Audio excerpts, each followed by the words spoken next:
You find yourself in the position where you need to have a tough conversation with your partner, a really, really tough one. So you do something that feels incredibly smart.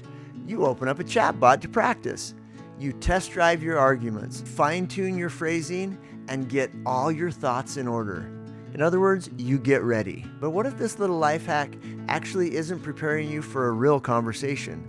What if it's teaching you how to avoid a real conversation altogether? What if the very tool you're using to save your connection is secretly killing it? I'm Dr. Denham, and I'm here to help you cut through all of the confusing garbage online with information that you can actually trust.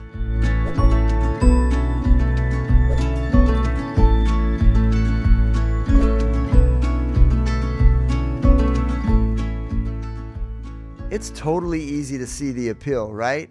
In a world obsessed with efficiency and the possible uses of AI being explored everywhere, turning to AI for relationship advice can feel like a logical next step. If we use it to draft emails, why not use it to navigate the messiest part of our lives, our hearts? The fact is, seeking emotional support and companionship has become a top use for generative AI. People are turning to chatbots for everything from life advice to relational guidance to pseudo-sexual intimacy. The promise is seductive.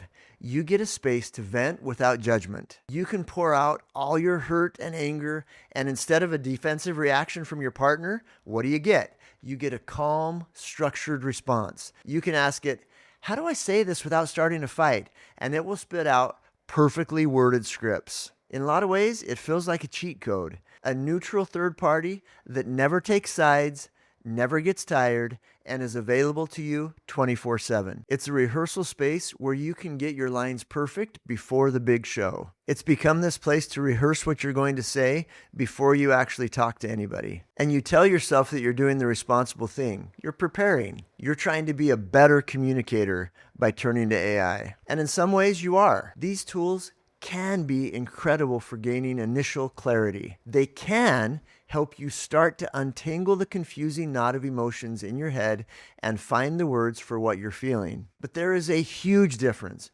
between using a tool for clarity and using it as a crutch. And this is where AI is starting to be a real danger for relationships. Talking to an AI in and of itself isn't the problem. The problem is what you're not doing because of it after the initial processing. This is where if you don't understand how relationships work and what they actually need to be healthy, if you're unfamiliar with the science of what it takes to have a healthy and happy relationship, things start to really go wrong. What feels like practice too often turns into the entire processing of your feelings and ends up stopping there. And the only person that you end up fooling into thinking that you've adequately resolved the issue is yourself. By turning to a perfectly agreeable algorithm, you're engaging in a sophisticated form of emotional avoidance. You're training your brain to sidestep the messy, unpredictable, and vital reality of human emotions. It's like practicing for a marathon, but only ever running a 10K. You might feel really fast and confident,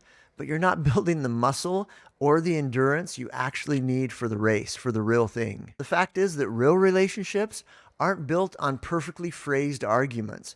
Real relationships are built on the willingness and the ability to tolerate discomfort.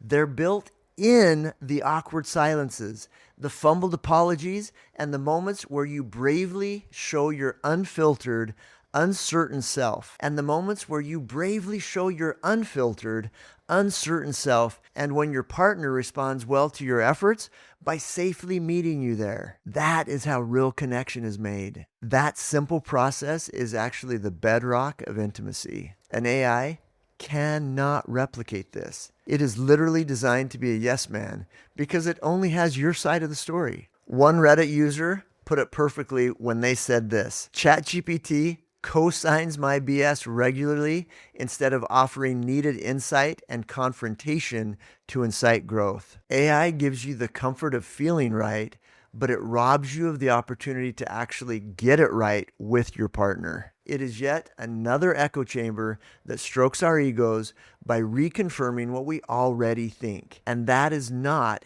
how we as human beings grow. This creates a really dangerous feedback loop.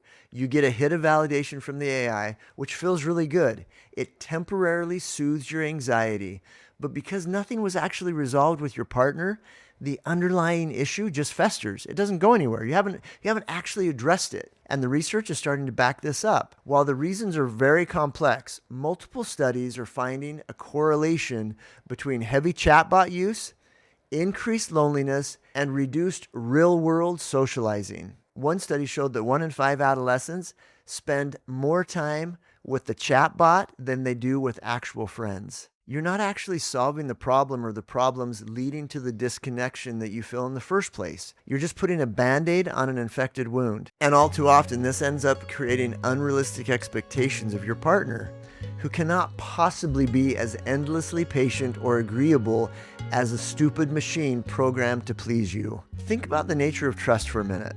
Trust is built on vulnerability. When you go to your partner and say, "I'm hurt," or "I'm scared," you are taking a risk.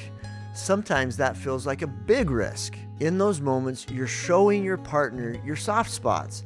And when they respond with care, when they catch you well, when they're sensitive and available in those moments, connection deepens. Real connection deepens.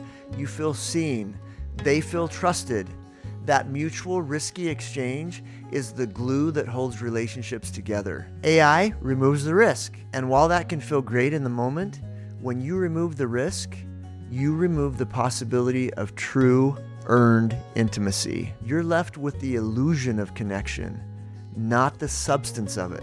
It's kind of like calling an old 900 number back in the day, thinking that you're actually in love. Only some of you will get that reference. I want to ask you a few questions. Have you ever found yourself turning to a chatbot for advice that you used to ask a friend? Or have you ever used it to help you write out a difficult text? I'm genuinely curious about your experiences.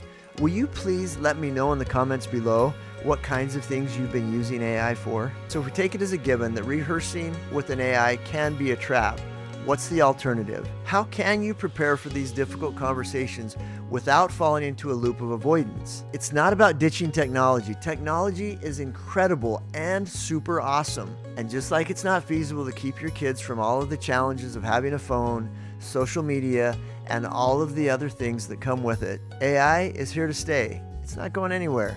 And the challenge is figuring out how to use it wisely as a tool, not as a therapist. The goal needs to be to clarify your own thoughts, not to generate a script to perform. This cannot be memorizing lines to audition for a part. Here are 4 concrete strategies to build real conversation AI muscle. Mindful journaling. Before you open a chatbot, open a notebook. Take some time to ask yourself the hard questions. What am I really feeling right now? Is it anger like I think I'm feeling? Or is it the fear, sadness, embarrassment, or something else underneath the anger? What is the story that I'm telling myself about this situation? What do I truly need? Or at least, what would I really like from my partner that would help me feel better right now? Did you hear what I said? What would I really like from my partner? Not from my chatbot. You have to start by keeping the goals clear in your mind. And I hope for your sakes and for the sake of your relationship that this is about self-discovery and strengthening your relationship, not script writing. You need to be figuring out what's going on inside of you so that you can share that. Second, the trusted human. Remember those? Talk to a real friend. A good friend won't just validate you. They'll challenge you. They'll make you dig a little bit.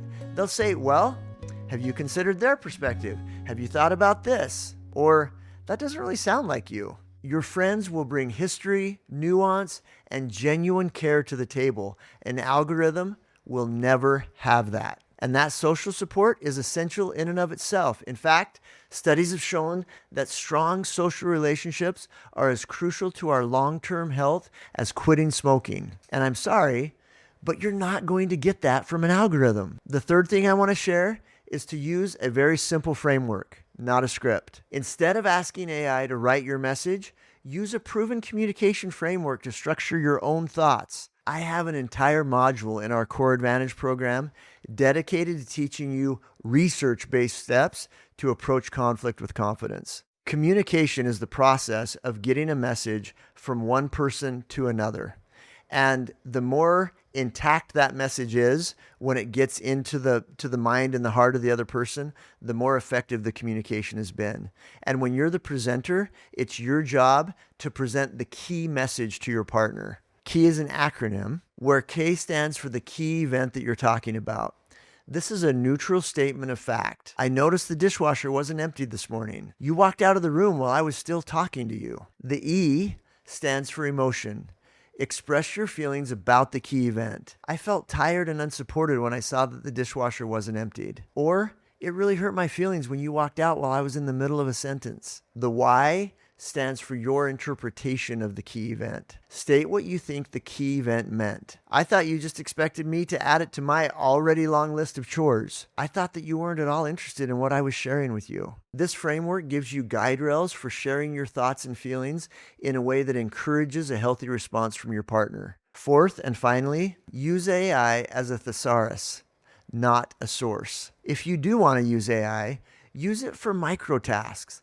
Let's say you're stuck on a word. You want to say, you're being controlling, but you know that's kind of a hard pass to catch. You know that's inflammatory. It's perfectly fine to ask AI, what are some alternative ways that I could say I feel controlled that are less accusatory than that? This is an example of using the tool to refine your own message, not to create it for you. It's the difference between a writer using a dictionary and asking someone else to write the book. The promise of a perfectly optimized relationship, free of messy arguments and hurt feelings, is a fantasy. And it's a dangerous one. A relationship without mess is a relationship without intimacy. A connection without the risk of friction is not a connection at all. It's a connection without the strength to last. It is actually in and through the grind of working through challenges that makes family life so worth it across time. There is tons of research that shows that we value and love the things that we sacrifice for, and relationships are no different. True, resilient love, what you're actually craving, is not forged in the flawless execution of pre-written scripts. It's forged in the clumsy, courageous moments of repair. It's in the I'm sorry, the I didn't mean it that way. Okay, let me try that again. It's in showing up as your imperfect, but really trying self and trusting your partner to do the same. Please, do not let the seductive promise of an easy solution rob you of the profound, challenging, and beautiful work of building a real connection. The most important conversations of your life are going to be messy. Please do not settle for the paltry substitute of an AI echo chamber. Live them. Practice them with your partner, and you'll enjoy the fruits of your efforts across time. If you want to build the skills to navigate those messy conversations with confidence, be sure to subscribe and hit the bell for more videos on building better relationships. And check out this next video on the 3 habits that build unbreakable trust. Thanks for watching.